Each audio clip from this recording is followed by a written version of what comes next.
उसके बाद का जो चक्र है, जो कि ऊपर में आप देख रहे हैं इसे, ये हृदय चक्र है। मैं जल्दी बताऊंगी क्योंकि टाइम कम है, क्योंकि कल दूसरा सब्जेक्ट लेने को। ये हृदय चक्र है। हृदय चक्र में जो बीचों बीच जगह है, ये जगदम्बा का स्थान है। जो जगत की जननी है उसका स्थान है, दुर्गा जी का स्थान है। जब आदमी में इनसिक्योरिटी आ जाती है, जब वो असुरक्षित महसूस करता है, तब उसका ये चक्र पकड़ता है। बहुत सी औरतों को जिनको ब्रेस्ट कैंसर वगैरह बीमारी होती है, वो इसी चक्र के खराब होने से होती है। अगर वो असुरक्षित अपने को महसूस करती हैं, वो देखते हैं कि उनका आदमी जो है वो गलत रास्ते पे चल रहा है, या उनका कोई ठिकाना नहीं, उनके बच्चे ठीक से नहीं, कोई ना कोई वजह से जो असुरक्षित यहाँ महसूस करती हैं, उनको ये बीमारी होती है। डरपोक औरतों को ये बीमारी हो सकती है। ये चक्र उनका खराब हो जाता है जो अपने को असुरक्षित महसूस करते हैं। जब कुंडलिनी जागृत होती है, तब जगदम्बा आपके अंदर जागृत हो जाती है और वो आपका संरक्षण करती है। उनके संरक्षण के अनेक तरीके हैं। जैसे कि आप जा रहे हैं, कहीं जाते जाते एकदम आपने देखा कि एक्सीडेंट हो गया, लेकिन आपके जाने की वजह से एक्सीडेंट टल जाएगा। आप अगर उस ट्रेन में हैं और आप अगर रियलाइज सोल है, तो सारी ट्रेन बच जाएगी, एक आदमी नहीं उसमें से मरेगा। ये अनोखा का अनुभव है, आप भी इसको देख के लीजिए। इसलिए जरूरी है कि आपका जो हृदय चक्र है वो ठीक कर दिया जाए। जिनका हृदय चक्र ठीक नहीं होता, उनको और भी अनेक बीमारियां लग सकती हैं, जैसे बुरी तरह का ब्रोंकाइटिस है, बुरी तरह की खांसी आदि, सब इसी चक्र के और इस चक्र के मिलाप से होती है। अब राइट साइड में जो अपना चक्र है यहाँ पर दिखाया हुआ, वो चक्र, उसमें श्री राम का स्थान है। जब ये चक्र हमारा खराब हो जाता है, श्री राम का चक्र, श्री राम मर्यादा पुरुषोत्तम, जैसे हम अपनी मर्यादाएं तोड़ लें, माने ये कि किसी वक्त भी उठे नहा लिया बेवकूफ जैसे, ये मर्यादा तोड़नी हुई कि नहीं हुई? लंदन में सारे हिंदुस्तानी लोगों को बीमारी है, 8:30 बजे नहा करके और दफ्तर चले जाएंगे, और वहाँ लंग का कैंसर बहुत होता है, इसी चक्र के टूटने से होता है। ये श्री राम का चक्र है, इसके टूटने से आपको जो ये श्वास की बीमारी है वगैरह वगैरह बीमारियां होती हैं। इसकी बहुत सारी मर्यादाएं हैं। ठंड गर्म की मर्यादाएं संभालनी पड़ती हैं, राजकारण की मर्यादाएं संभालनी पड़ती हैं, सब श्री राम के चक्र से। आश्चर्य तो यह है कि जो लोग श्री राम का नाम लेते हैं, उनका हमेशा ये चक्र खराब रहता है, क्योंकि श्री राम ही उनसे नाराज है। रात दिन जाके आप उनकी खोपड़ी चाटते हैं तो नाराज तो होना ही हुआ ना। ऐसे चक्र को भी आप जागरूक कर सकते हैं, और 25-25 साल का भी आस्थमा आपका ठीक हो सकता है अगर आपका ये चक्र ठीक हो जाए।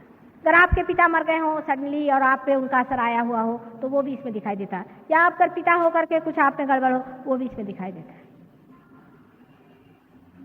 जो कोई भी लंग की बीमारी है, ये ज्यादातर राइट साइड के चक्र के पकड़ने से, हार्ट के राइट साइड से पकड़ने से ही होती है। अब उसके ऊपर में जो चक्र है यहाँ पर, ये विशुद्धि चक्र है। ये चक्र हमारे पीछे में यहाँ पर है, ये विशुद्धि चक्र जिसे कि हम सर्वाइकल प्लेक्सस कहते हैं, उसको देखता है। अब इससे 16 है, इसमें सब प्लेक्ससेस हैं, माने 16 इसकी कलियां हैं। अपने आँख, नाक, मुंह और गला, थ्रोट, यहाँ अंदर के सारे मसल्स, जीभ वगैरह सब इससे कंट्रोल होते हैं। इतना ये इम्पोर्टेंट, बहुत ज़्यादा महत्वपूर्ण ऐसा ये चक्र है। लेकिन जिसका विशुद्धि चक्र खराब हो जाता है, उसकी शक्ल ही खराब हो जाएगी, उसकी आंखें खराब हो जाएंगी। मतलब बाह्य की जो आंखें, जैसे जलन होना, आंख में लाली आ जाना वगैरह, सब इस चक्र के दोष से होते हैं। किसी किसी के दांत, उसमें तकलीफ हो जाती है, वो भी इसी चक्र के दोष से हो जाती है। किसी किसी की जिह्वा में तकलीफ हो जाती है, उससे हो जाती है। इस चक्र के भी 2 भाग हैं, लेफ्ट और राइट।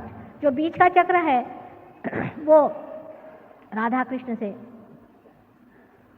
स्थापित है, राधा कृष्ण का स्थान है यहाँ पर।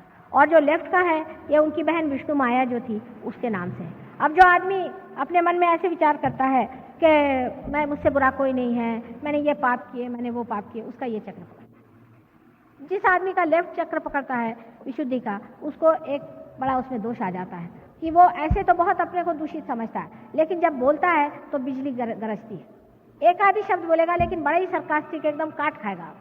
ऐसे तो ठीक बोलेगा लेकिन हमेशा टेढ़ा ही बोलते रहेगा, क्योंकि उसका ये जो लेफ्ट साइड का चक्र है ये पकड़ा रहता है। राइट साइड का जो चक्र है, इसमें विठल रखुमाई का स्थान है। मतलब ये कि जब कृष्ण राज करते थे तब का है राइट साइड। जब राइट साइड का चक्र पकड़ता है तो आपको जुकाम आदि जो बीमारियां हैं वो सब शारीरिक बीमारियां, और सोचने में भी मनुष्य राइट साइड के इसका जो होता है उसमें एक तरह का अहंकार भी आ सकता है, क्योंकि वो जब बोलता है या कुछ करता है तो उसमें इतना अहंकार आ जाता है कि उसकी छाया इस चक्र पे भी आ जाती है। बोलते वक्त में अगर अहंकार का उपयोग करें तो इस पर भी आ जाती है, और इसी कारण ये भी चक्र जब खराब होता है तो भी बड़े दूषण अलग हो जाते हैं। इस चक्र को सबसे ज़्यादा अगर कोई खराब करता होगा तो वो है सिगरेट। सिगरेट से कैंसर होता है, उसे तकलीफ होती है, कितना भी कहे सिगरेट छूट नहीं सकती, पर सहयोग में आने से सिगरेट यूँ छूट जाएगी। आपको उसके लिए कोई मेहनत करने की ज़रूरत नहीं, एकदम से आपकी सिगरेट अपने आप से छूट जाएगी, आप सिगरेट पीना छोड़ देंगे। ये इस चक्र की बात है। अब ये चक्र और ये चक्र मैं कल बताऊंगी, बहुत देर हो गई है क्योंकि आप जानते हैं इसके बाद जो काम है उसमें बहुत टाइम लग जाता है। इस प्रकार आपको ये सोचना चाहिए कि हमारे अंदर परमात्मा ने कितनी सुंदर व्यवस्था की है, उन्होंने कितने सुंदर हमारे अंदर व्यवस्था करी हुई है और कितना इंतजाम किया है। जो उत्क्रांति में हमने दशावतार बनाए हुए थे वो सारे दशावतार इसी प्रकार से हैं कि नाभि चक्र में लक्ष्मी नारायण है और लक्ष्मी नारायण से ही आगे बढ़ करके यहाँ तक आने पर आपके जो है 8वें अवतार तक है, और उसके बाद में 8वां अवतार जो श्री राम का है वो आपका यहाँ पे माने यहाँ राइट हार्ट पे आता है, और 7वां अवतार 7वां श्री राम का यहाँ आता है और 8वां श्री कृष्ण का यहाँ। इस प्रकार उत्क्रांति में आपके जो जो अवतरण हुए उसी प्रकार है। 9वां अवतार यहाँ था और 10वां अवतार यहाँ।